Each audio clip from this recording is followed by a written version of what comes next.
దేశ రాజకీయాల్లో తనదైన ముద్ర వేసిన ప్రధాని నరేంద్ర మోదీ మరో రికార్డుపై కన్నేశారు. ముచ్చటగా మూడోసారి ప్రధానిగా ప్రమాణ స్వీకారం చేయాలని పట్టుదలగా ఉన్నారు.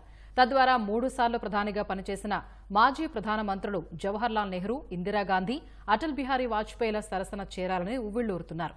మరి ప్రస్తుత ప్రధాని మోదీ వారి సరసన నిలుస్తారా లేదా అన్న ప్రశ్న ఇప్పుడు అంతటా ఆసక్తి రేకెత్తిస్తోంది. ఈ ప్రశ్నకు సమాధానం దొరకాలంటే జూన్ 4 వరకు ఆగాల్సిందే.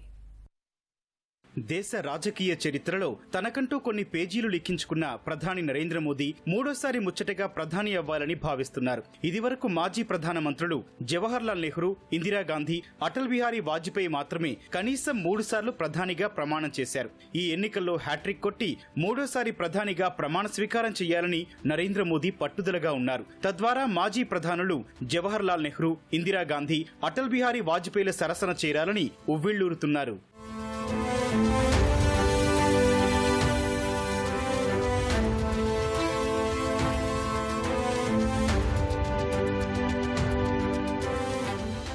దేశానికి స్వాతంత్ర్యం వచ్చిన రోజు నుంచి తన తుది శ్వాస విడిచేంత వరకు మొత్తం 16 ఏళ్ల 9 నెలల 14 రోజుల పాటు పండిట్ జవహర్లాల్ నెహ్రూ ప్రధానమంత్రిగా ఉన్నారు. అత్యధిక కాలం భారత ప్రధానిగా బాధ్యతలు నిర్వర్తించిన రికార్డు ఇప్పటికీ ఆయన పేరిటే ఉంది. తొలుత తాత్కాలిక ప్రధానిగా ఉన్న నెహ్రూ తొలి సార్వత్రిక ఎన్నికల్లో కాంగ్రెస్ అఖండ విజయంతో రెండోసారి ప్రధానమంత్రిగా 1952లో ప్రమాణం చేశారు. 1957లో మూడోసారి, 1962 ఎన్నికల ఫలితాల తర్వాత 4గోసారి ఆ పదవిని చేపట్టారు.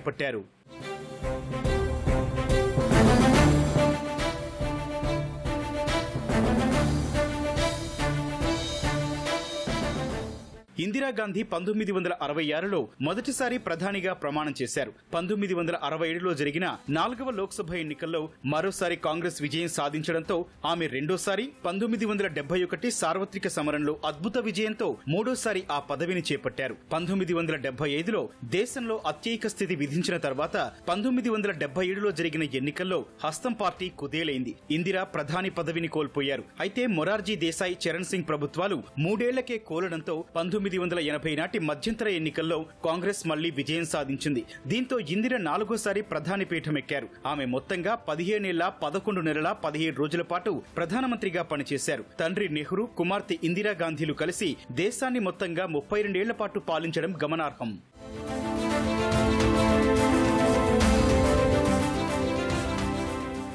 నెహ్రూ, ఇందిరాగాంధీ తర్వాత అటల్ బిహారీ వాజ్పేయి 3 సార్లు ప్రధానిగా పనిచేశారు. వాజ్పేయి తొలిసారి 1996లో ప్రధానిగా ప్రమాణం చేశారు. ఆ ఏడాది మే 16 నుంచి జూన్ 1 వరకు పదవిలో ఉన్నారు. 1998లో రెండోసారి, 1999 ఎన్నికల ఫలితాల తర్వాత మూడోసారి ఆ బాధ్యతలు చేపట్టారు. ఆయన తర్వాత మన్మోహన్ సింగ్ 2004 నుంచి 2014 వరకు మొత్తంగా 10 ఏళ్ల 4 రోజుల పాటు ప్రధానమంత్రిగా కొనసాగారు. కానీ మన్మోహన్ సింగ్ 2 సార్లు మాత్రమే ప్రమాణ స్వీకారం చేశారు.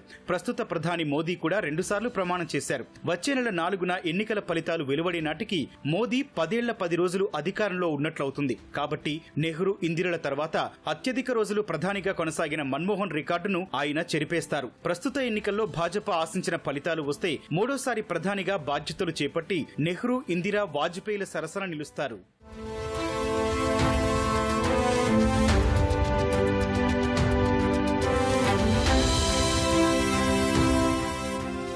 అటు ఈ ఎన్నికల్లో అబ్కీ బార్ 400 పార్ అంటోన్న భాజపా దక్షిణాది రాష్ట్రాలపై ప్రత్యేక శ్రద్ధ పెట్టింది. 5 దక్షిణాది రాష్ట్రాలైన కర్ణాటక, కేరళ, తమిళనాడు, ఆంధ్రప్రదేశ్, తెలంగాణలో పట్టు కోసం తీవ్రంగా ప్రయత్నిస్తోన్న భాజపా నేతలు ఏ చిన్న అవకాశాన్ని వదులుకోవడం లేదు. ప్రధాని నరేంద్ర మోదీ పదే పదే దక్షిణాదిలోని 5 రాష్ట్రాల్లో పర్యటిస్తూ పార్టీ బలోపేతానికి ప్రయత్నం చేశారు. ఎన్నికల సమయంలోనూ ఎక్కువసార్లు ప్రచారం నిర్వహించారు. తన 10 ఏళ్ల కాలంలో దక్షిణాదిలో ప్రధాని మోదీ ఏకంగా 146 పర్యటనలు చేశారు. ఇందులో అధికారికంగా 64 పర్యటనలు చేయగా పార్టీ తరపున 56 సార్లు పర్యటనలు నిర్వహించారు. ఇందులో భాగంగా మొత్తం 356 కార్యక్రమాల్లో ప్రధాని మోదీ పాల్గొన్నారు. తన 2 విడతల పదవీ కాలంలో 73 సార్లు చొప్పున ఈ 5 రాష్ట్రాల్లో తిరిగారు. ఇందులో కర్ణాటకలో 45, తమిళనాడులో 39, కేరళలో 25, తెలంగాణలో 22, ఆంధ్రప్రదేశ్లో 15 సార్లు ప్రధాని పర్యటించారు.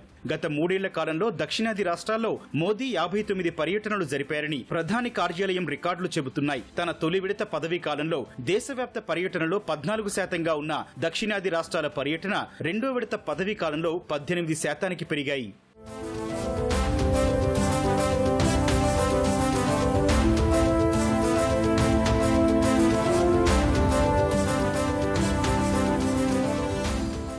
2019 లోక్సభ ఎన్నికల్లో ఆంధ్రప్రదేశ్, తమిళనాడు, కేరళ రాష్ట్రాల్లో భాజపా ఒక్క సీటు గెలవలేదు. గత ఎన్నికల్లో ఆ పార్టీ ఓట్ల వాటా ఆంధ్రప్రదేశ్లో 0.97, కేరళలో 12, తమిళనాడులో 3.6% ఉంది. కర్ణాటకలో 51% ఓట్ల సాధనతో 25 లోక్సభ స్థానాలను భాజపా గెలుచుకుంది. తెలంగాణలో 19.65% ఓట్ల సాధనతో 4 సీట్లలో విజయం సాధించింది. ఈసారి 400 సీట్ల లక్ష్యం నెరవేరాలంటే దక్షిణాదిలోనూ సత్తా చాటాల్సిన అవసరం ఉంది. అందుకే భాజపా ఈ రాష్ట్రాల్లో ప్రధాని పర్యటనలు ఎక్కువగా ఉండేలా ప్రణాళికలు చేసుకుంది. దక్షిణాది రాష్ట్రాల్లో 2022లో 13 సార్లు పర్యటించిన ప్రధాని 2023లో 23 సార్లు తిరిగారు. అదే ఈ ఏడాదిలో అయితే ఏప్రిల్ నాటికే 23 సార్లు దక్షిణాది రాష్ట్రాల్లో పర్యటనలు నిర్వహించారు. దేశవ్యాప్తంగానూ ప్రధాని జోరుగా పర్యటనలు చేశారు. దేశవ్యాప్తంగా గత 10 ఏళ్లలో మోదీ 928 పర్యటనలు జరిపారు. తొలి విడతలో 520, రెండో విడతలో 408 సార్లు దేశవ్యాప్తంగా వివిధ రాష్ట్రాల్లో పర్యటించారు. ప్రధాని అత్యధికంగా ఉత్తరప్రదేశ్ లో 153 సార్లు పర్యటించారు. 2019లో ప్రధాని అత్యధికంగా